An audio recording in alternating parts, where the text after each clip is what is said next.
They called them the unstoppable riders of the steppe, a living tide of horse and iron that had swept across Eurasia and rewritten the map in a single generation. Yet in the late summer of 1231, a small fortress on the Korean peninsula forced that tide to pause, to pay, and to ask itself whether its reputation for invincibility held any absolute truth. How could roughly 300 defenders make an army of perhaps 20,000 Mongol riders bleed enough to withdraw? What happened at Kuyu, sometimes rendered Kuyu in the chronicles, would be remembered as a confrontation where innovation, discipline, and sheer resolve turned numbers into a liability for the besiegers.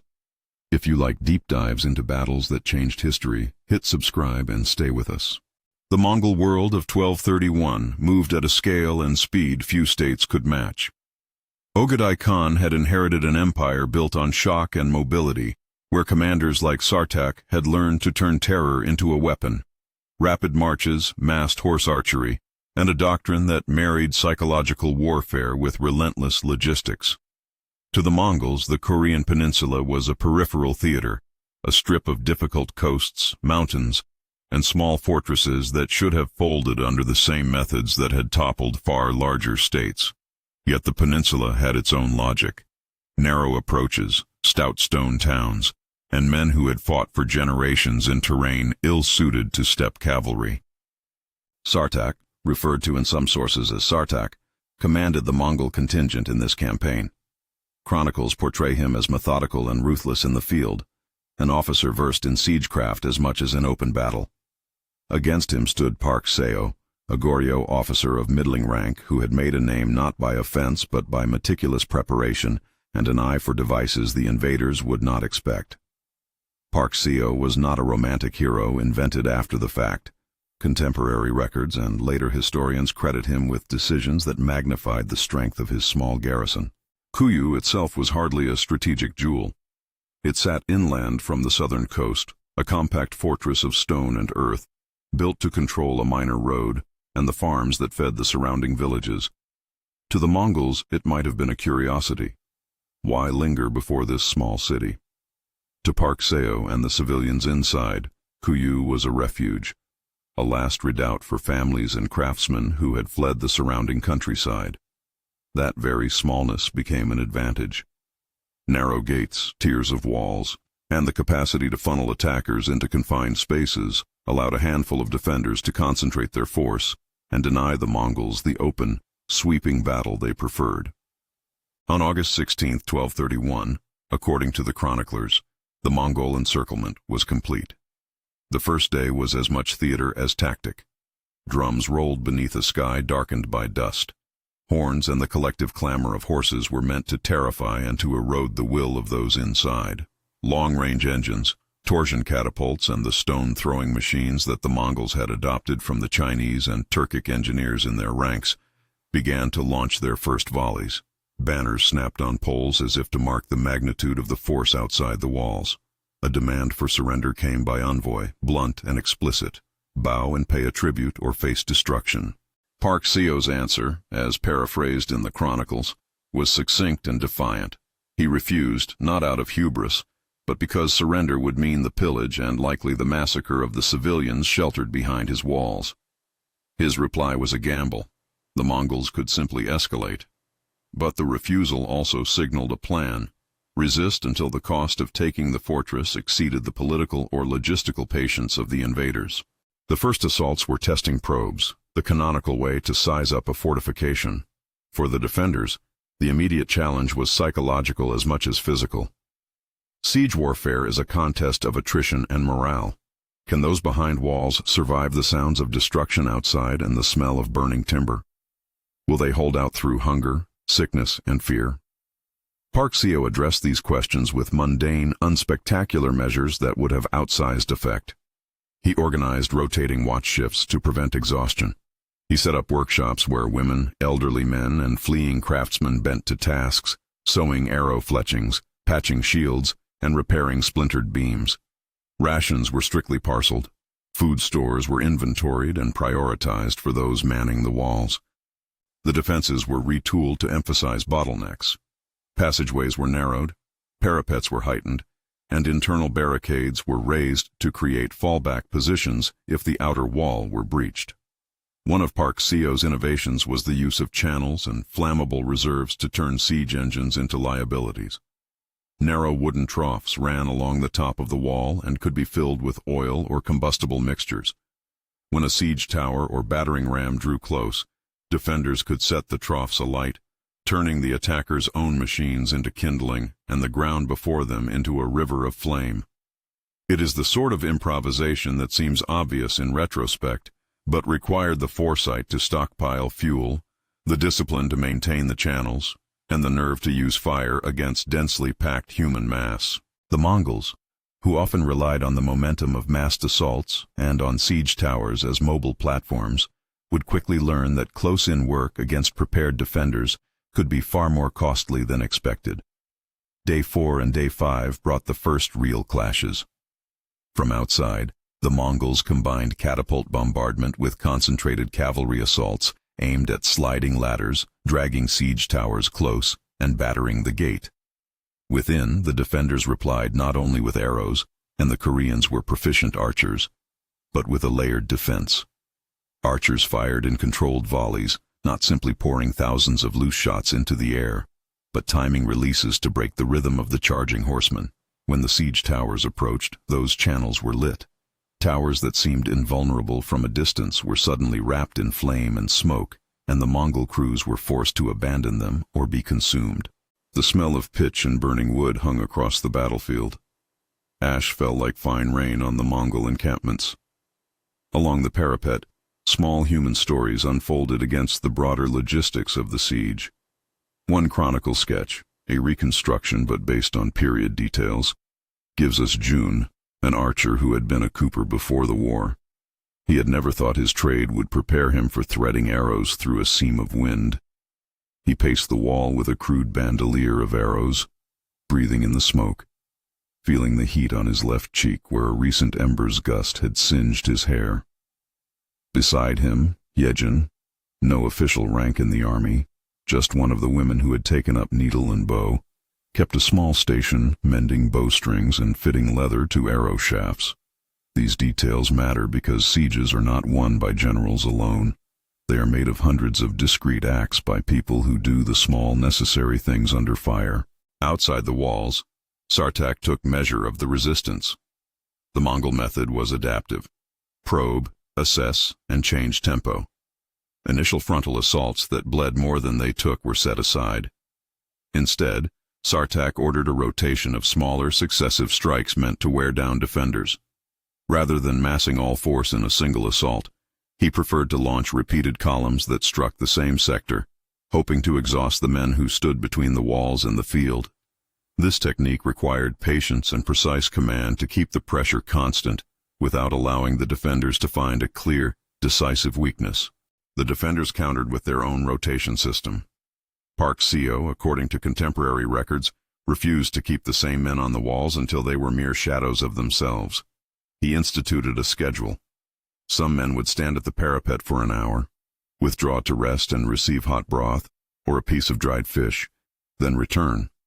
Others would sweep away embers and repair palisades, while still others formed emergency teams to plug breaches. This cadence of combat and care preserved morale in a way that intermittent heroics could not. By day 9, the rhythm of attrition had altered the character of the siege. The Mongols, frustrated by their inability to take the outer defenses quickly, began to use subtler measures as well as more destructive ones. The chronicles report a clever trap laid by Park Seo's engineers and sappers, an internal collapse rigged beneath an approach where Mongol forces had breached a thin outer bailey. The account, necessarily reconstructed from later reports, describes how attackers had advanced into what seemed like a shallow pocket between two inner walls, only to find the ground beneath them give way in a controlled explosion or collapse. Whether the mechanism was an actual explosive charge or a cleverly prepared pit filled with combustibles and structural supports removed at the last moment, contemporary chroniclers attribute the disaster to Park Seo's foresight. That morning, according to the sources, the Mongol assault formation, thinking it had found a weakness, surged into the pocket and paid dearly. The result was catastrophic for that specific assault column. Men were trapped, many were killed or wounded, and the psychological effect rippled through the wider Mongol host. For an army that leaned on the certainty of its effectiveness, the idea that a narrow fortress could set a trap so lethal cut at the core of Mongol confidence. These reverses were not cosmic miracles. They were the outcome of engineering, timing, and a willingness to accept short-term risks for long-term gain. The chronicles, which often aim for dramatic symmetry, cast the event as a turning point, and modern historians tend to parse the moment as the first significant dent in the Mongol psychology at Kuyu. At the same time, attrition was taking its toll inside. Supplies dwindled despite careful rationing. Disease, the quiet, indifferent killer in many sieges, crept through the crowded quarters where refugees and soldiers shared air and water. Park Seo organized rudimentary sanitation measures where possible, forbidding corpses to lie unburied and allocating limited medicines, but such measures could do only so much. Sickness slowed arrowsmiths and bowyers. It slowed the procession of those who fetched water from cisterns and springs. It multiplied fatigue. The human cost was real, and Park Seo's measures were as much about preventing collapse from within as they were about striking back without. Outside, the Mongols were also strained. Feeding an army the size suggested by some sources, estimates vary and should be treated as such, required a logistics tail that stretched into the hinterland. The Mongols compensated with foraging parties and requisitioning from the countryside, but such measures brought more bodies into their vicinity and spread the risk of raids and attrition. Horses needed pasture, siege engines needed repair. Sartak had to weigh the tactical imperative to take Kuyu against broader campaign objectives and, crucially, the temper of the Khan in Karakoram. Small raids and sallies punctuated the middle days. On one occasion, a group of roughly 50 men, a band of volunteers within the fortress, slipped through a shallow point in the encirclement and struck at a Mongol foraging band. These sorties were not intended to break the siege. They were psychological operations, demonstrations that Kuyu could still bite back. They returned with supplies and captives in some accounts, and even when they failed, they had the effect of forcing Mongol commanders to consider the security of their rear areas. For a commander like Sartak, whose reputational capital depended on imposing order and extracting submission, such disturbances were embarrassing and distracting. There were also tactical subtleties on display. The Goryeo defenders developed layered interior walls, makeshift second and third lines that turned the interior of the fortress into a labyrinth of death for any attacker who slipped past the outer wall. Narrow corridors became deliberate killing grounds. Funneling a cavalry mass into those passages was the last thing the Mongols wanted, but the constraint of the terrain and the design of Kuyu forced them into situations where numbers converted to chaos. Park Seo understood geometry. The more attackers crammed into a choke point, the less an individual fighter could wield his horse and spear to advantage. The defenders, using short spears, pikes, and concentrated archery, turned the confined space into a place where Mongol numbers did not translate into decisive power. By day 12, the siege had settled into a grim stalemate. Mongol assaults continued, more systematic and more costly, and the defenders adapted further. Park Seo ordered what the chronicles call mines, charges set beneath the approaches and the ramparts that could be detonated or collapsed at the critical moment. These were not the gunpowder mines of later centuries, but improvised structural collapses and combustions that could rupture the continuity of an assault. In one documented instance, a siege tower that had been dragged close to the wall suffered a partial collapse after defenders undermined its base and weighted it with burning materials. The tower tumbled, taking with it the soldiers who had trusted the moving platform's safety. Captain Lee, Park Seo's trusted subordinate, emerged as a model of command in the trenches. Known for his steady voice and precise orders, Lee coordinated sally parties and relief rotations. Chroniclers remark that Park Seo did not hoard command. He delegated authority and accepted shared risk. This leadership style kept units cohesive under pressure, but being visible on the wall carried mortal danger. Contemporary and near-contemporary records indicate that a skilled Mongol marksman, a sniper in the medieval sense, an archer positioned on higher ground or a tower, eventually shot Captain Lee during an exposed inspection of the battlements. The death of the captain, tragic and demoralizing, was noted in the sources as a blow that Park Seo absorbed with grim stoicism. He redistributed Lee's responsibilities without grand speeches, ensuring the machine of defense continued to function even as grief moved through the ranks. The psychological dimension of siege warfare cannot be overstated. The Mongols relied on fear not only because they were skilled horsemen, but because terrified defenders often surrendered before a wall was breached. To combat this, Park Seo staged acts designed to reassert agency. Visible repairs completed overnight. The deliberate display of captured siege tools set aside like trophies, and the careful rotation of civilians through positions on the parapet to show that the community shared in the effort. Each act of visible resilience was a rebuke to the suggestion that Kuyu was a mere obstacle to be swept aside. Yet the Mongols were not inert. Sartak intensified the campaign in ways that suggested he still believed a critical mass of force could break the fortress. He shifted to the deployment of sniper platforms, elevated posts hastily constructed from cranes and salvaged beams, from which archers could picket defenders and disrupt repairs. He also ordered psychological measures, loud declarations, prolonged drum beats, and display of captives to undermine hope inside. The intention was to compress time. If defenders could feel the future as already decided against them, their resolve would fray. It was in this environment of mounting pressure, mechanical adaptation, and human strain that the next few days would prove decisive. Park Seo's traps had already yielded one dramatic success, but the Mongol command was learning and recalibrating. Supplies on both sides tightened in irreversible ways. The stage was set for a confrontation that would test whether an army reputed to be invincible could sustain both material and psychological dominance against a small, determined, and cleverly organized defender.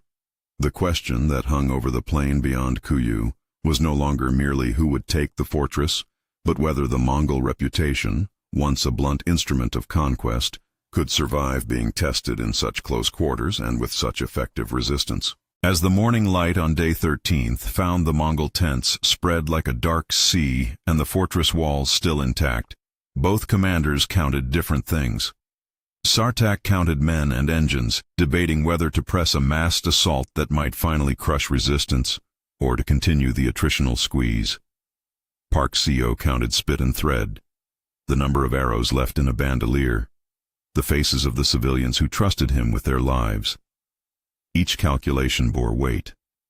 Each choice would tip the balance in ways that were, in that moment, impossible to predict with certainty. The siege that had begun as a demand for surrender was becoming a test of wills and hearts, of engineering against endurance, and of strategy against stubborn human solidarity. The next moves would not only decide Kuyu's fate but ripple outward, informing the Mongol approach to sieges and the wider war across the peninsula. Day 13. Dawn broke on a plain thick with Mongol canvas. Tents rippled like a dark sea beneath a pale sun.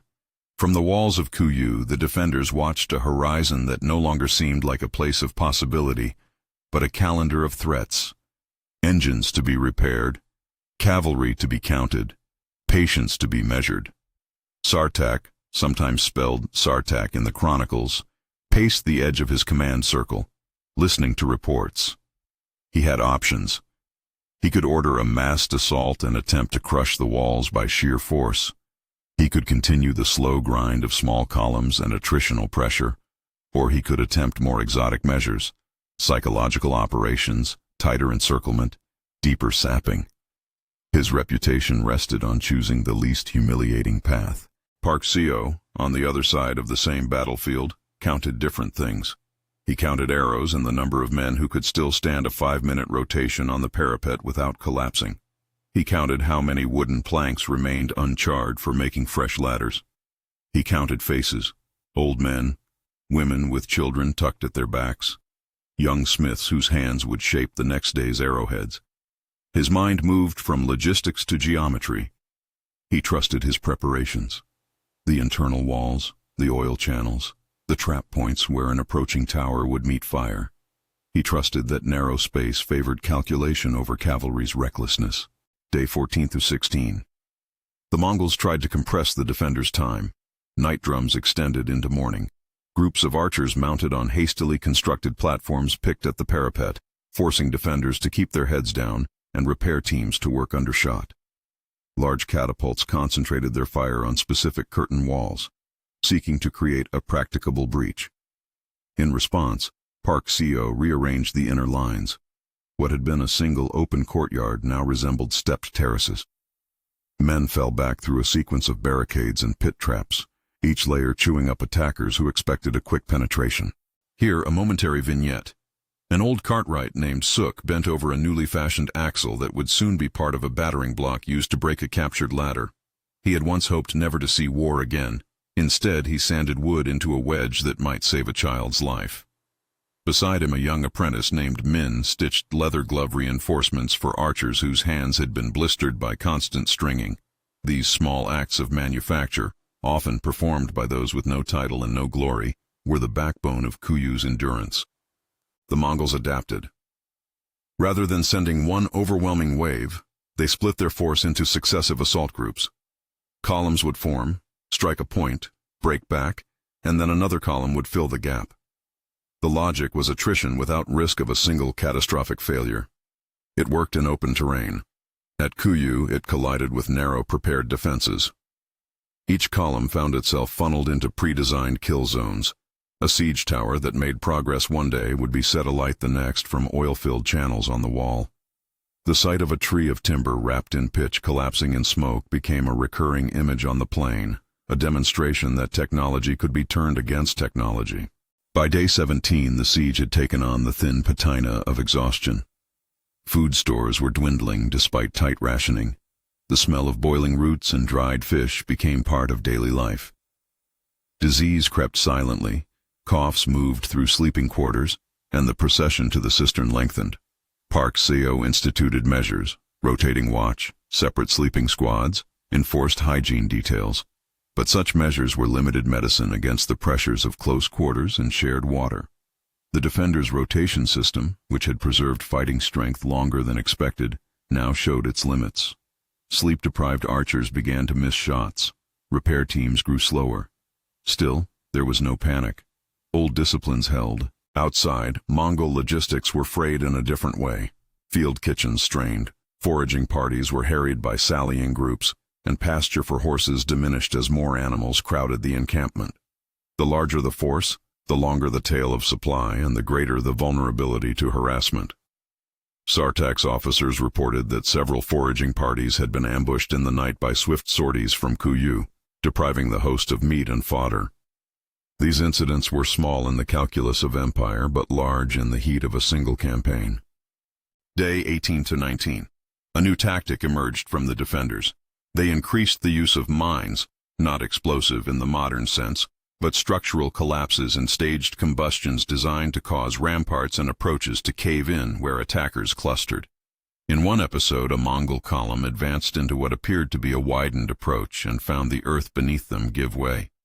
Contemporary chronicles differ on the precise mechanism. Some describe a pit filled with combustibles set alight. Others suggest undermined supports that were removed at the last second. Whatever the method, the result was the same in tactical terms. A concentrated assault that should have swarmed past a breach instead hit a designed dead zone and paid dearly. This success had a psychological multiplier. For the Mongol warriors, trained to measure success by the speed and scope of conquest, the knowledge that an enemy could engineer a trap within a relatively small fortress complicated their calculation. For the men inside Kuyu, the blast of collapse was a bolstering sign. Their preparations mattered. Their leaders had not been idle. Day 20-22. Sartak increased pressure in multiple dimensions. He ordered the construction of elevated sniper platforms across the plain, simple scaffolds, but high enough to pick off exposed men on the wall. Such posts forced defenders to keep cover even during repair work. He also pressed siege engines closer and practiced coordinated volleys. Stone, incendiary pots, and concentrated arrows in unison to disrupt counterfire. Meanwhile, the Mongols attempted psychological escalation, proclaiming rewards for surrender, displaying captives from nearby villages, and emphasizing the futility of resistance. These measures were as much an appeal to honor as to hunger. By undermining hope, the Mongols aimed to make Kuyu a symbol for others to follow. Inside Kuyu, not all acts were martial.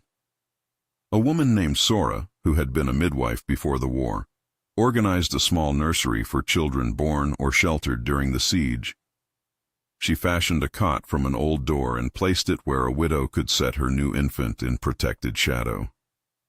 Sora's small sanctuary was not a tactical asset, but it mattered to the defenders' morale. Soldiers who knew their families were tended to and that children were kept warm and fed were in many ways easier to keep steady under bombardment. Day 23. A gamble was taken. Chronicle accounts converge on a brief, bold sortie launched by about 50 volunteers from within Kuyu. The exact number and composition of the raiders vary between sources. The figure of 50 appears in several contemporary reports and later histories, though estimates differ. They were not a relief force. They were a statement. Under the cover of night, slipping through a weakness in the Mongol cordon that scouts had identified, the raiders moved to the edge of the enemy camp. The attack was surgical. They struck at foraging parties and burned a small cluster of supply tents. They carried away provisions and, crucially, a Mongol standard, an emblem of honor that had been carelessly left near a cooking hearth. Returning at dawn, the raiders blew through their gap before the Mongols could form an effective counter. The psychological effect was immediate. Mongol discipline, which prized order and the suppression of shame, was jarred by what was in effect a humiliation. The capture of a standard was humiliation on a visible scale. It required a response that was both tactical and reputational. Sartak reacted as any commander with honor on the line would. He tightened security, increased night sentries, and punished negligence. He also redoubled psychological pressure on Kuyu, ordering longer drumbeats and more frequent disincentives to surrender. But the raid had achieved what it set out to do. It had demonstrated that Kuyu could reach out, hurt the Mongol force, and return. It introduced doubt into the invaders' sense of omnipotence. Day 24. Ominous preparations on both sides. The Mongol host marshaled a force that chronicles describe as significantly larger than earlier assault columns. Numbers reported vary. Some contemporary sources suggest forces in the thousands. Others report a higher tide of riders and infantry. Modern historians caution that exact counts are uncertain. What matters is the intent. Sartak was preparing for a major, potentially decisive assault. He intended to break the inner defenses with overwhelming weight. Park Seo braced for the worst. He had banked his hope on terrain, traps, and the psychology of narrow defenses. Now he had to test whether those advantages could stand up to sheer, concentrated force. Day 25. The Great Assault. According to chronicle narratives, which often amplify for effect, perhaps as many as 15,000 attackers, drawn from the main body but concentrated for this push, advanced in tight formations. The plan was straightforward: overwhelm the outer curtain with numbers, push siege towers and ladders forward in waves, and force a rupture. To the Mongols, victory would be a demonstration that Kuyu was not an exception, but a test of will overcome. What they encountered was preparedness that transformed space into weapon. Park Seo had anticipated precisely this kind of weight and planned accordingly. Interior walls funneled attackers into narrow corridors. Those corridors had been studded with stakes, pikes, and concentrated archers. Oil channels were set to ignite at short notice. Mines stood under approaches where attackers might cluster. The Mongol formations, optimized for the wide motions of mounted warfare, now found themselves constrained in a labyrinth that neutralized their typical strengths. The assault unfolded in waves. At the outermost wall, flaming materials turned the faces of the siege towers into traps. Crews abandoned their platforms and were cut down as they tried to flee. Where ladders succeeded in bringing men over the parapet, they stumbled into prepared interior traps, a matrix of spear points, short pikes, and archery that targeted the confined space ahead of them. The defenders did not celebrate. Their aim was to deter, to buy time, to force a cost so steep the Mongol commanders might withdraw. Still, the day proved the cost could be shockingly high. Contemporary accounts speak of heavy Mongol casualties on that day. Some chronicle sources give specific tallies, numbers that various later historians have repeated, reporting several thousands killed in the assault. Modern scholarship is cautious. Estimates vary widely, and sources at the time had reasons to magnify or minimize figures. Thus, one should say with proper qualification that the assault produced significant Mongol losses by the standards of a single engagement. Chronicles suggest numbers in the low thousands, while modern analyses offer a range and note considerable uncertainty. A human vignette from the day. The young archer Jun, who had once been a cooper, stood on the parapet, his bowstring humming, his fingers steady despite heat and smoke. He watched a line of men stumble into a narrow passage and fired not at a single horseman, but at equipment and exposed hands. He saw a standard drop, and a man's face twist in surprise. Jun did not know he had helped shape a moment that would be quoted later in local retellings. He only knew he had kept firing until the sun slid down and the assaults repulsed themselves against the city. The Mongols retreated at dusk in something like order, but the balance had shifted. Where once they could expect the momentum of conquest to carry them, they now had to reckon with attrition, engineering, and the problem of feeding and sustaining the large force so far from the steppe. Command-level conversations in the subsequent nights turned from, "How quickly can we take it?" to "How long can we keep it?" and "What will the Khan say?" Day 26 to 29. The days following the assault were slow-burning. Both sides counted their dead and tended the wounded. Inside the walls, disease continued to spread. The procession to the cistern became more fraught, for the Mongols had begun to experiment with contaminating sources. Several chronicle accounts assert that the Mongols attempted to poison or foul water sources near the fortress. Other records are less explicit. What is safe to say is that depriving defenders of clean water is a known siege tactic, and that the threat, real or suspected, weighed heavily on a population already stretched thin. Park Co doubled sentry rotations to guard the cisterns and had water boiled when possible. At many moments during the siege, the fear of contaminated water proved as corrosive to morale as any arrow. Another chronicled report, one whose detail varies in later retellings, describes a Mongol deserter who slipped toward the walls under a flag of truce and offered information. The Mongol host was suffering from supply shortages. Horses were dying from lack of grass. Grumbling had filtered back to the tent lines. Whether this specific breach of discipline happened exactly as told is debated. What matters in the narrative is that the Mongol force was not a monolith of confident inevitability. Even the best organized army has limits, and attrition reveals them. Day 30-31. With patience waning on both sides, Sartak considered political constraints. The Mongol campaign in Korea was not an isolated operation. It formed part of a larger sequence of pressures and priorities directed by the Khan's court. Word, as the chronicles depict it, filtered through of other fronts where the Khan required attention. Commanders in Karakoram, who measured victory against multiple theaters, could not afford infinite investment in a single fortress, especially if that investment yielded diminishing returns and risked reputational cost. Park Co, for his part, was exhausted, but not broken. He had not been naive in demanding the defense of Kuyu. He had understood the political value of making the Mongols pay. But a commander's calculus also included mercy and the preservation of what could be preserved. His men were ragged. The civilians who had taken refuge inside were hollowed by weeks of siege. Park Co prepared both for the possibility of a final stand and for the eventualities that would follow a Mongol withdrawal, whichever came first. Day 32. A final major assault was considered but ultimately not launched. Sartak, contending with surging casualties, supply issues, and the prospect of orders from Karakoram to divert his force elsewhere, began to reposition units and to construct a narrative that kept honor intact while allowing for withdrawal.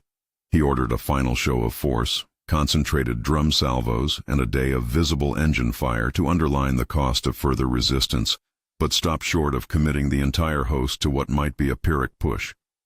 According to certain chronicled accounts, the Mongol council met and judged the price too high.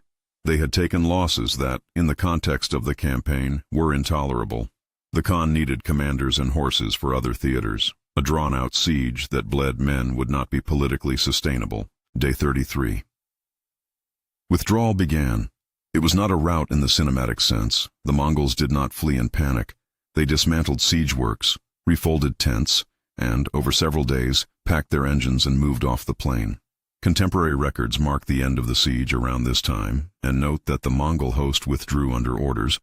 Whether to pursue new objectives or to avoid further attrition is framed in different ways depending on the source. What stands out is the symbolic effect. A force that had expected to take a small fortress in short order instead departed having paid a higher price than anticipated. The immediate human and military costs were substantial on both sides. Chronicles and later historians provide differing tallies. Some contemporary accounts report Mongol dead in the low thousands across the most intense days of assault. Other modern estimates widen the range and caution against treating any precise number as definitive. The defenders' losses, including civilians, are reported as grievous in many sources, with famine and disease contributing heavily to mortality. What can be stated with confidence is that the siege exacted a serious toll, and that both attackers and defenders suffered beyond the usual expectations for an engagement of this scale. Political repercussions followed. News of the difficulty at Kuyu reached Karakoram. The Khan, with an eye to other fronts and to the empire's reputation, saw in the episode a cautionary lesson. Even the steppe's mobility and terror tactics had limits when met by stubborn, well-prepared fortifications and a population willing to endure hardship. Sartak's career, according to various records, did not end in disgrace, but was affected by the campaign's cost. Some sources indicate reassignment and criticism. Others suggest he retained favor, but was compelled to take fewer independent initiatives thereafter. Historians generally agree that Mongol siege doctrine did not collapse, far from it, but that the episode at Kuyu prompted reflection and adjustment.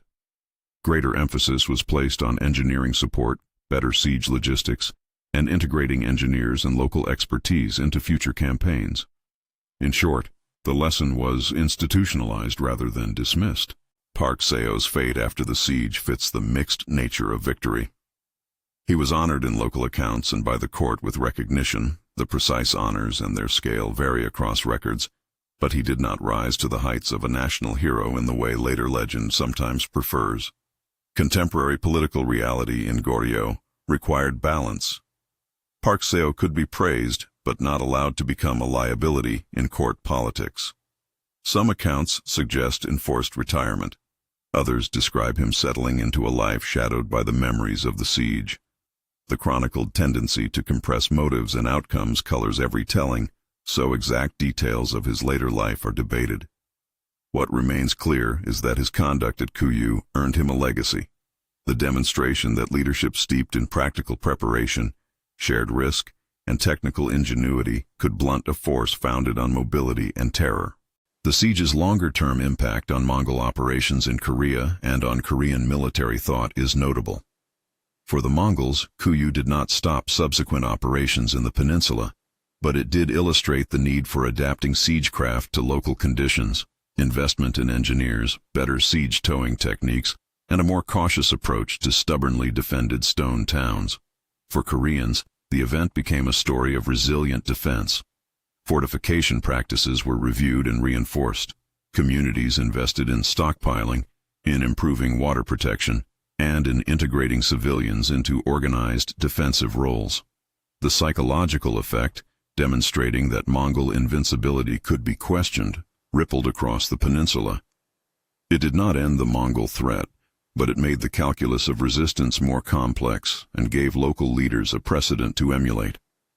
How then to answer the title's question? The most devastating Mongol massacre, 300 men versus 20,000 riders. The headline framing is provocative and useful because it pushes us to interrogate what counts as devastating and what counts as a massacre. If by devastating we mean an event that inflicted disproportionate losses and shook the perceived invincibility of a dominant force, then the siege of Kuyu, where roughly 300 defenders, by many accounts, held off a host many times their size for 33 days, qualifies as devastating to Mongol prestige in that theater. Accounts suggest significant Mongol casualties in the major assaults. Chronicle estimates vary. Modern historians urge caution.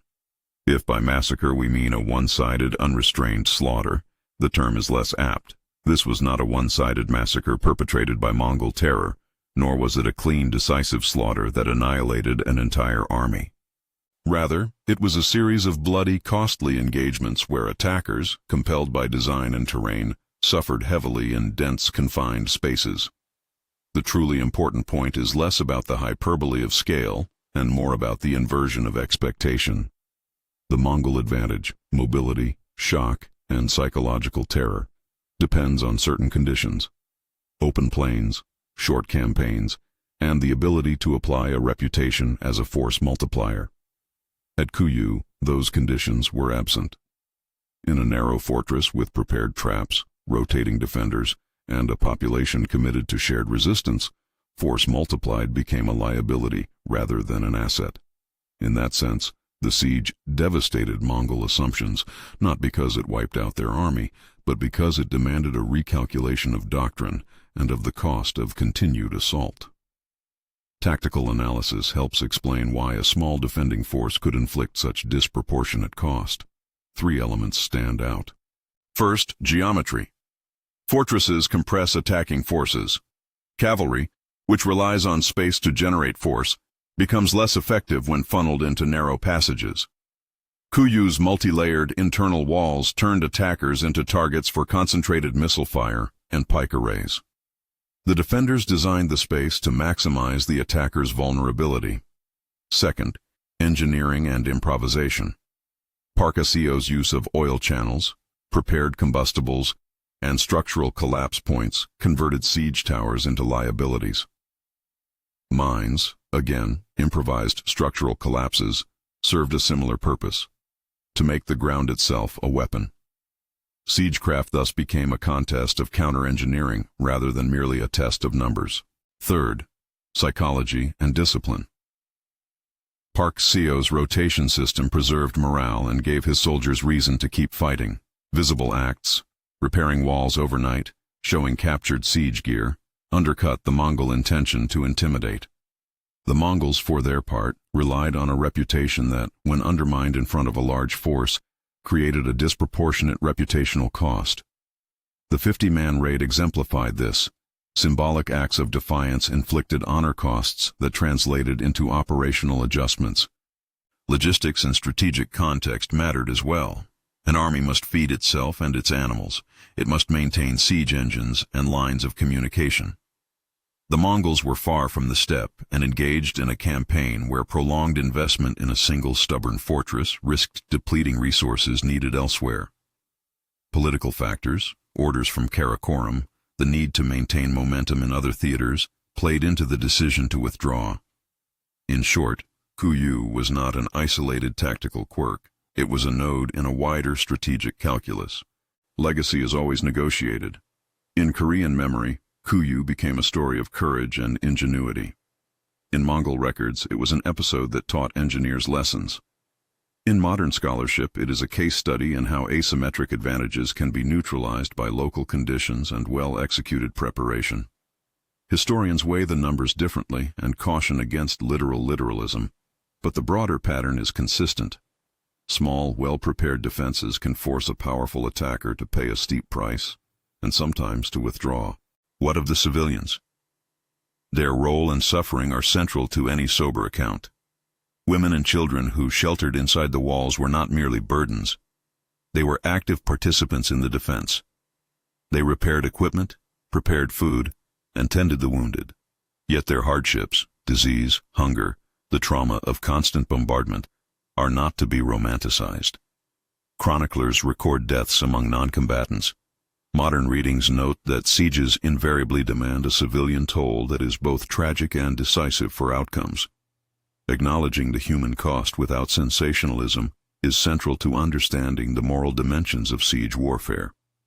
In the cold arithmetic of empire, Kuyu did not end Mongol ambitions in Korea. The steppe armies returned in later campaigns. The Mongol state continued its expansion across Eurasia for decades, but the siege mattered in subtler ways. It proved that numbers are not destiny when countered by careful engineering, shared sacrifice, and leadership that integrates civilian capacity into military design. It forced Mongol commanders to adjust tactics, invest more heavily in siege technology and logistics for similar theaters, and to respect the defensive potential of fortified towns in Korea. If you step back, the story of Kuyu is not a tidy morality play. It is a layered episode in which courage, miscalculation, engineering, and politics met on a dusty plain. The defenders' success was not absolute, losses were heavy and the suffering immense. The attackers were not annihilated. Their prestige was dented but not destroyed. The siege's real legacy was pedagogical. Lessons passed back to Karakoram and lessons written into Goryeo memory. So was it the most devastating Mongol massacre? The title frames a dramatic question, one that encourages us to measure devastation in different currencies. Manpower, morale, doctrine, or myth. By any strict head count, Kuyu may not rank as the single deadliest encounter of the Mongol era. By the measure of reputational damage and doctrinal consequence, it was devastating enough to alter how the Mongols approached fortified resistance in Korea. It exposed a vulnerability in an otherwise widely effective system of conquest, where terrain, fortification, and disciplined defense align. Sheer numbers can become a liability rather than an advantage. That is the enduring lesson. In the end, Park Seo and the defenders of Kuyu earned a place in history, not because they wiped out a nation, but because they forced an empire to rethink its assumptions. Their achievement is sober and severe, a reminder that strategy depends on conditions, that leadership can multiply scarce resources, and that human beings, ordinary men and women bent to arduous labor in the shadow of siege, can shape the trajectory of an empire by refusing to bend. Which moment of the siege strikes you as most shocking? The trap that collapsed under the attackers, the 50-man raid that stole a standard, or the day the great assault ground to a costly halt? Share your thoughts below. If you want more deep dives into sieges that changed the map of history, subscribe and watch our next episode where we unpack Mongol siegecraft across East Asia and how engineers reshaped medieval warfare.